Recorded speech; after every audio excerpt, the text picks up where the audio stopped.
Some states, like Georgia and Colorado, are putting tax money back in their residents' pockets to counter rising prices. Tens of millions of Californians are set to get up to about $1,000. We hear from an analyst who breaks this down for us.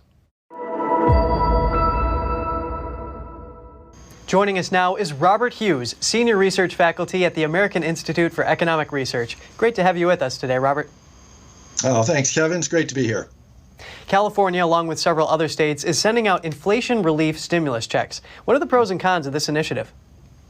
There's actually a few things that need to be considered. From California's point of view, of course, what's their financial position? California, I think, is running a budget surplus, so that's a good sign. So they have the means to do this.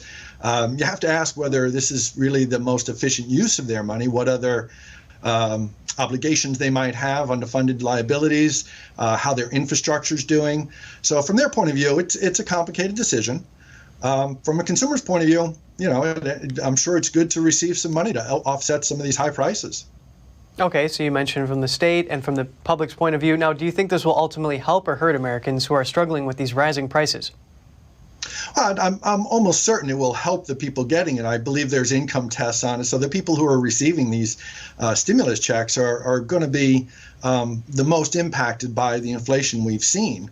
So for their point of view, it's going to be helpful. And, to the extent it can help them from taking on more credit card debt and worsening their own financial position, it's probably beneficial. Bob, you mentioned that the recipients are going to benefit from these checks. But now, what are the cons to this program? Well, the cons are extra inflationary pressures. If you've got extra dollars chasing a limited supply of goods, then you're going to drive prices higher. And we did see a lot of disruption to production from the fallout of the lockdown recession.